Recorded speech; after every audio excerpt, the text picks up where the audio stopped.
আজি ভাৰতীয় জনতা যুৱ মৰ্চা মৰিগাঁও সমষ্টিৰ অন্তৰ্গত আটাইকেইটা মণ্ডলৰ উদ্যোগত আমি যুৱ সন্মিলন আয়োজন কৰিছিলো আৰু সমগ্ৰ অসমতে আমি প্ৰত্যেকটো সমষ্টি ভিত্তিক আমি একোটা যুৱ সন্মিলন আয়োজন কৰিছো।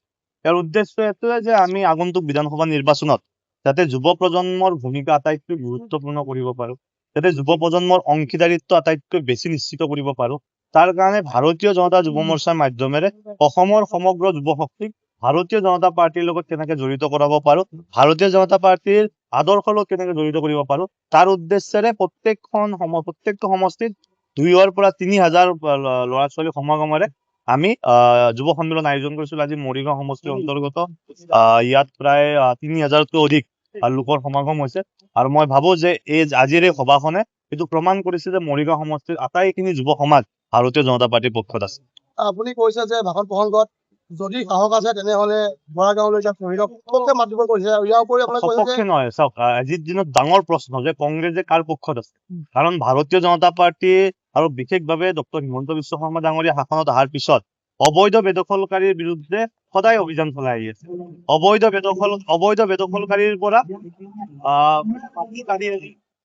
বেদখলকাৰীৰ পৰা মাটি কাঢ়ি আনি আজি খিলঞ্জীয়াৰ পক্ষত গতোৱাৰ কাৰণে ব্যৱস্থা কৰিছে। কিন্তু যেতিয়াই অসমত এভেকশ্যন হৈছে, গৌৰৱ গগৈ বা অন্যান্য বিৰোধী পক্ষই তাৰ বিৰোধ কৰা দেখিবলৈ পাইছো।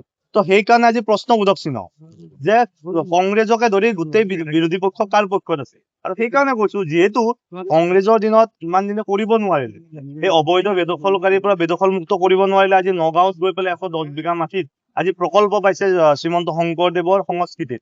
তাত প্ৰকল্পত যাই গৌৰৱ গগৈ সাহস আছে যদি তেওঁ গৈ পেলাই তাতে সেৱা এটা জনাওক আৰু চৰকাৰক ধন্যবাদ জ্ঞাপন কৰি থওক যে আমাৰ দিনত বা কংগ্ৰেছৰ দিনত যিটো নহল, তো তেওঁলোকে অন্ততঃ ভাৰতীয় জনতা পাৰ্টিৰ দিনত দেখিবলৈ পাইছে। আপুনি কৈছে যুঁজ এখন যিহেতু কংগ্ৰেছে বা অৰুণ জেটলীয়ে কৈ আহিছে, এইবাৰ যুঁজ খিলঞ্জীয়া আৰু অনাখিলঞ্জীয়া বুলি কৈছে। তেওঁলোকৰ যুঁজৰ কনচেপ্টটো, তেওঁলোকৰ যুঁজৰ পৰিসীমাটো আপোনালোকে বুজিব লাগিব।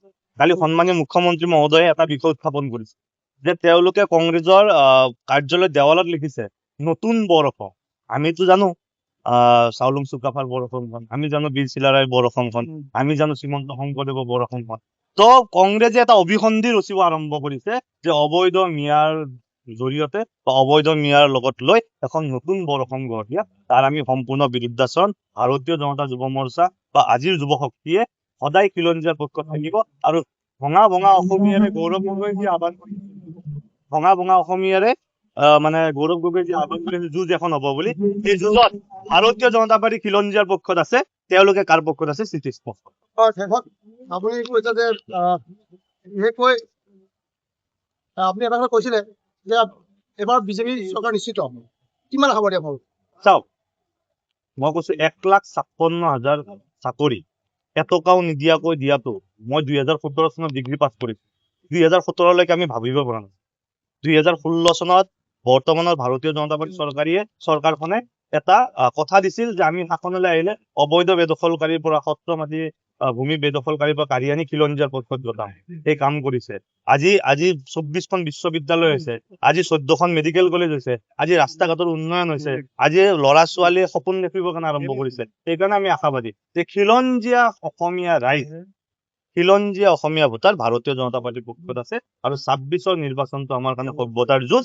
আমি 26ৰ নিৰ্বাচনটো ভাৰতীয় জনতা পাৰ্টিয়ে সমগ্ৰ যুৱ সমাজক এইটো উপলব্ধি দিয়াব লাগিব যে 26ৰ নিৰ্বাচনত ভাৰতীয় জনতা পাৰ্টিৰ শাসন ব্যৱস্থাত অহাটো আটাইতকৈ গুৰুত্বপূৰ্ণ।